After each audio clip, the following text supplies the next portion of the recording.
So it's been a minute since I've used Pro Tools, so bear with me.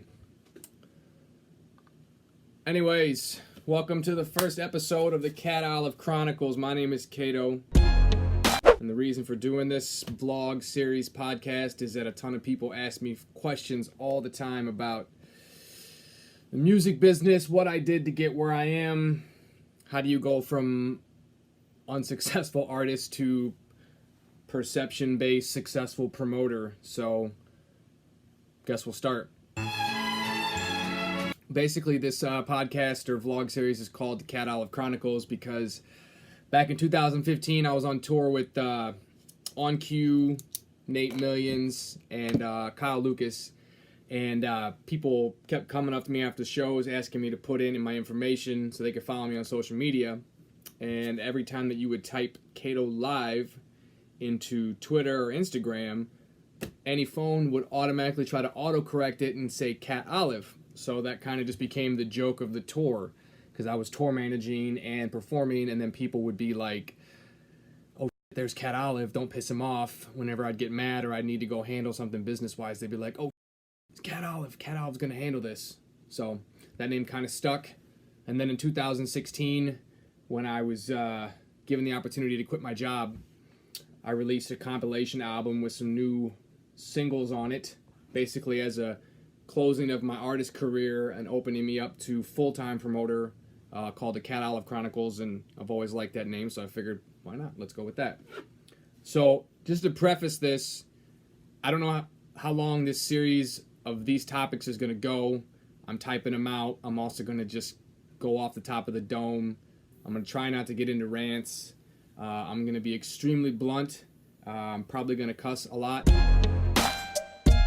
So if you don't like it, you don't want to hear cussing, then turn it off. But I cuss, especially when I think it's relevant to getting my point across. So basically, vlog episode 1 is going to be how to get and ask and answer the right questions, or how to ask and answer the right questions. Basically, what I mean is this. You may watch this, you may listen to this if you've never heard of me, or know who I am, and say, how do you feel like you have the credentials to talk on these things? And I can tell you right now that since I was 17 years old, I spent all of my time, every single minute, trying to learn and work my ass off in the industry.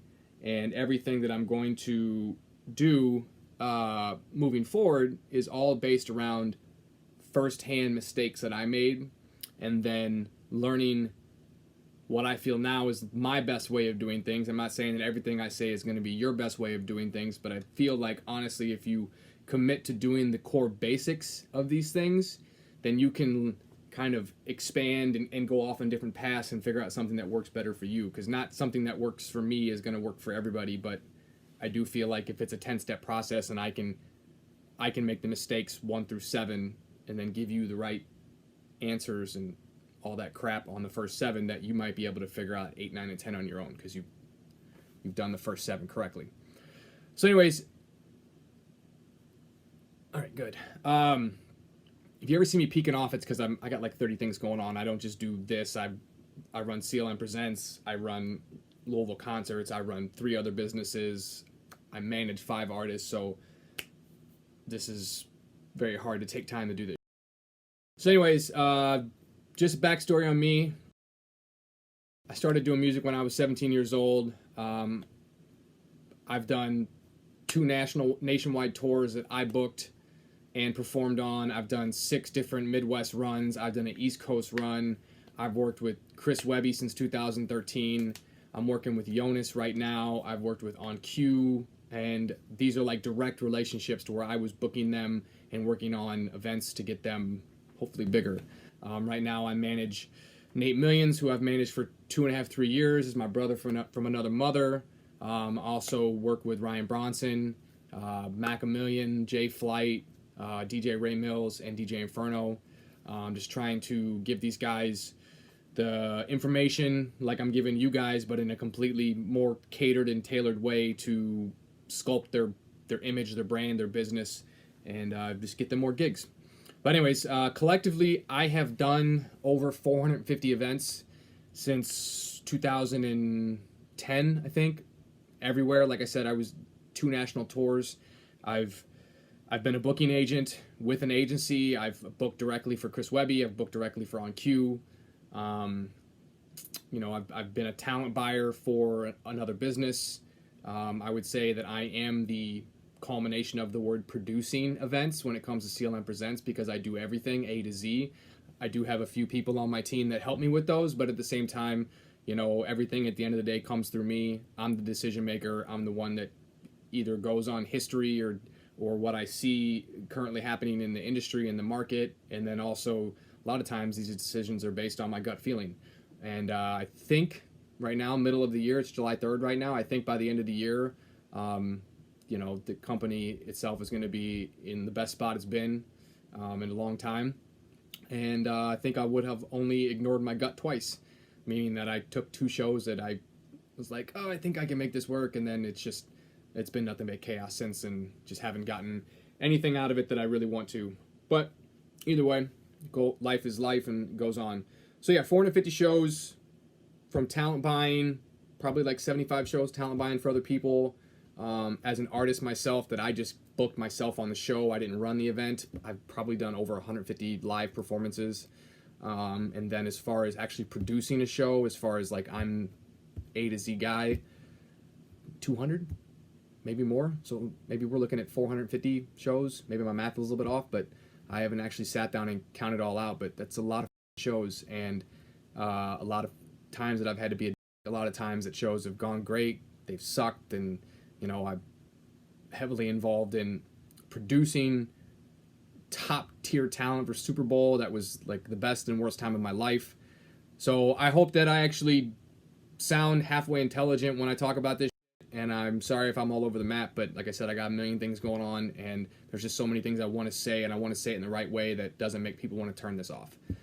And also, by the way, I'm going to try to keep a lot of these under 10 minutes, 10, 12 minutes actually, just to keep people's attention spans, and I don't want to take up everybody's time. But this first episode might be 15 to 20, just because I feel like there's a lot I have to cover as far as giving you my credentials and my background, so you know that I'm not out here just talking shit, and that you know I actually mean what I say. So if you're trying to be an artist, these are some things that I think that you just right out the gates need to ask yourself, because this is going to, how you answer them will dictate where you go as an artist, how far you go as an artist, and honestly, like, if you're built for this, because it's not something that you're just like, oh, hey man, I like to write music, and I bought a microphone from a musician's friend, or I have an M-Box, and whoop-de-do, man, like, everybody can do that. That's how I started. Like, I went to school for audio production. You know, I didn't go to like IPR or one of these specific schools, but I actually went to a 4-year school and studied mass communications and speech communication and radio and TV and all this shit. And my focus at that time was to do music. And this is the honest God truth, man. And if someone tells you differently, they're a liar. Anybody who goes to school for specifics of audio recording is doing it for one reason, but that one reason has a couple of like ABCs off of it. It's because they themselves want to be a musician. B, or 2, they have a friend who wants to be a musician, or they're a producer. That's the only reason. And there are guys in the industry now that have been doing it for 15, 20, 50 fucking years that are like the best in the biz, that just got into it and then quickly realized after 5 to 10 years that maybe they're not cut out for the artist side, and they just stuck with it. And those guys are the best in the business now. So anyways, the questions you need to ask yourself: why am I doing music? Why? Why do you want to do music? And not because like, oh, I feel like I have a story that people need to hear. No, you don't. You don't have a story that people need to hear. You really don't. And like I could say that about every artist that's in the industry right now. Like, why do I need to hear your story? I don't. It's like American Idol and The Voice. Like, all of a sudden you had this raw, really cool new show that was super dope, and then as soon as like corporate America got a hold of it, it turned into this crybaby backstory. Oh, I've been trying to do music for 5 years, and if this is my only shot. Like, this is so stupid. Like, nobody gives a shit about your backstory except for people who are sad and pathetic. Like, that's the truth. Like, don't you have better shit to do in your life? Like, that, ask yourself, why am I doing music? Are you trying to be cool? Like, is it a means to an end for you to make money? Or is it because you think you have a group of friends that are like, man, you should rap, you have cool bars, and like whatever your answer is, make sure it's right for you. But then you need to answer multiple questions after that, because you're either gonna fall flat on your face, or you're just gonna keep doing it for the same reason and never progress, never get better, never grow, and you're gonna end up 40 years old wondering what the happened the last 25 years of your life. Like, that's just the truth. So once you answer that question, you need to just start whittling down your other questions and your answers. Why does anyone care? Why does anyone care that I'm doing music? If you've got 100 friends that you think are going to multiply and turn into 200 and 300 and 400, I've seen that happen, then yeah, let's do it. But if you've got 1 or 2 friends that are like, oh, you should do music, and you like are not social, you have no friends, like maybe you need to reevaluate. Like maybe you need to think of other ways and reasons why you're doing music. So again, why does anyone care? Most likely no one gives a shit about it but you, and you'll most likely waste a majority of your 20s chasing a dream that will never happen. And I'm telling you that from first-hand experience. I can't even count the amount of money that was spent from the time I was 20 years old, like until I quit, till I was 30, till 31. Like, I can't even tell you. Now, do I look at those 11 years and say, that was a waste of time? No, not collectively, because it gave me all of the experience that I have now, and I'm still in the business. Like, if you aren't able to translate that into something else that keeps you in the business, then yes, you are going to waste a large portion of your life. You're going to be very salty. You're going to just be... Anybody who tries to tell you that you're wasting your time is immediately a hater, or they're trying to drag you down. Like, it's just going to be, it's going to suck your life away, and you're going to grow old and bitter and be, oh, remember that time that I was a rapper I was 27, man, I almost made it. Like, no, you didn't. Like, it's just, they're really good. There's a lot of talent out there, and you can be really, really, really good, man. And it just never happens for you. And you just, even if you're good at something, like you need to just ask yourself the basics, and if you have the ability to go further than the next person. Because I don't think anybody should have a 9-to-5 if they don't want to. If they have an actual dream and art that they can follow and pursue because they're good, that's fantastic. Please jump off and take that leap, but just understand that there's a window of time that you need to answer other questions to be like literally legit. Don't just be a struggling artist your whole life, because you're not going to be happy. So next one is just like, what's the purpose for me making music? You know, who are you talking to? Who does your music relate to? You know, once you can start answering why, who cares? Okay, well then, okay, you've answered those. Maybe you do have good answers, and you figure like, let's do this. Okay. Answer, what's the purpose? You know, who are you writing your story to? Are you an adopted child? Did you grow up in a single parent home? You know, were you low income family? Did you lose a relative? You know, like, do you have a terminal illness? Like, there's so many things that, you know, when you release that kind of content, mainstream America doesn't care. Like, at first you have to grow a fan base to people who are in the same type of situation as you, because those are the people that are going to hear your music, and they're going to really latch onto it, and those are going to be the people that really help you get to that next level. So once you figure that out, you know, now you need to start thinking about, well, what type of content am I releasing? You know, am I doing just singles, albums, videos? You know, start looking at that. Start making a plan for 6 months, a year, 2 years, 3 years, 5 years. Like, think of yourself as you just signed to a record label, and start trying to do research and figure out, okay, well, if, you know, The Game signs, I don't know, like a 5-year deal, how many records is he supposed to put out in 5 years? Is that, you know, just start plotting that out, and then start looking at, holy crap, how much money is this going to cost me? If you don't have a direct correlation to a friend that's a videographer, or a direct correlation to someone who's a mix engineer or a recording studio, like, you need to really evaluate your financial situation, because it's just another way that if you don't, you know, you may do something really, really great that gets you really, really excited, but then you are working a job somewhere that's not supporting you financially in any way that you need. And when you have to start making decisions on paying the rent or buying food to pay for music, like, those are some hard life choices, really hard. And I would not wish those types of decisions upon anybody. Point with that is, it's an expensive habit. So once you answer those again, Now you start asking yourself, well, where am I going to release this? Okay, well, nowadays, I don't even want to say nowadays because it sounds stupid, but for the last 10, 12, 15 years, like CDs have gone away. So like, you know, how do you get someone to stumble on your music? How do you get someone to find your music? Spotify, iTunes, Pandora, all this shit. Like, where are you going to put it out? To make sure that the people that you're trying to relate to, like, what do they have, man? Do they have YouTube music? Do they have SoundCloud? Like, what the does everybody have? And then the real question, this is the question that I think outweighs every other one. What do you want from music? You know, is it just purely an outlet that you're going to do leisurely as a habit that you just don't care what happens? You know, you have a job. You know, you're happy with your job. You're happy with your life. You have no intentions of pursuing a music career. You just want to write songs and maybe, you know, you record a couple of tracks. And this, again, applies to all genres. All genres, again. Don't think that I'm just talking strictly to rappers here. You know, if that's what you want to do, great. But if that's not what you want and you're like, damn, I really want to make this into something big, like, okay, well, what do you want from it? If you ask most young people, their answer is, I want to be famous. I want to be rich and famous. Well, you're a moron. You're stupid. Because if that's the pipe dream that you're chasing, God, you're gonna fall flat on your face every time until maybe you get it right. But the chances of you getting it right are so slim. And that, again, that's not me telling you that because I'm trying to like dwarf your potential or your possibilities of making that happen.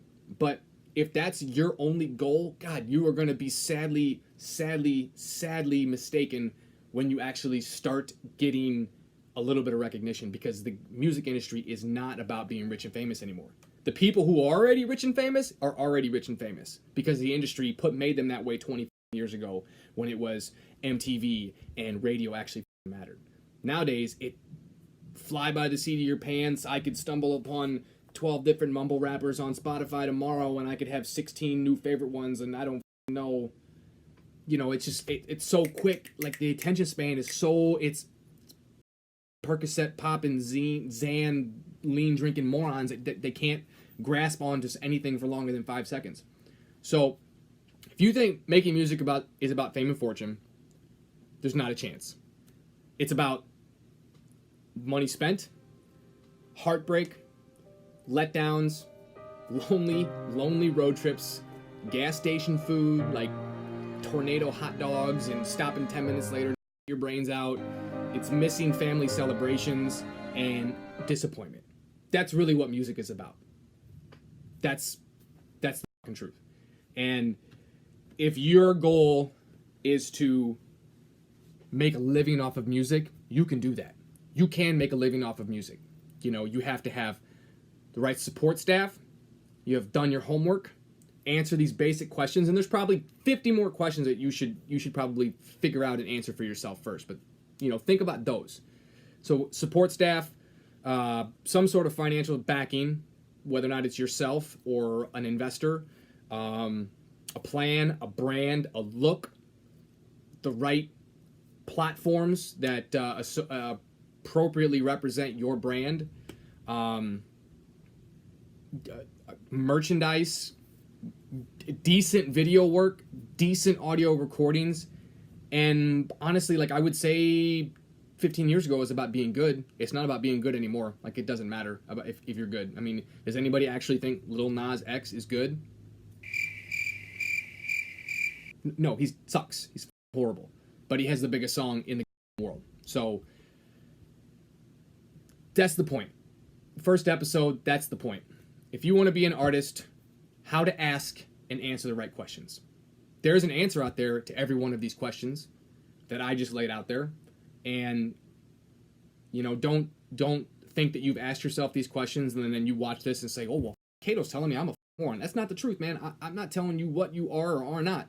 I'm just trying to give you a different perspective of things that I've literally experienced in my 14 years of trying to be a rapper to now full-time being a promoter. And I see a lot of artists in the Minnesota scene that are doing things really, really well. And I would like to think that just because I interact with them in a professional manner from CLM, I think that kind of rubs off on how I would like to see them interact with me. And I think that in some way, shape, or form, they're actually starting to take those little tidbits and incorporate that into their own musical career. And I think that's great. So, anyways, man, I'm Kato, Cat Olive Chronicles. This is episode 1, 21 minutes long, whatever the hell it is. Each one will not be this long. I hope that you guys like this. I'd love to hear feedback and comments. And honestly, man, I'd like to really see you guys just comment and tell me what you want me to talk about, because I have it laid out, but I will freestyle and talk about that I had not planned on. So anyways, peace guys. Love you. Take it easy.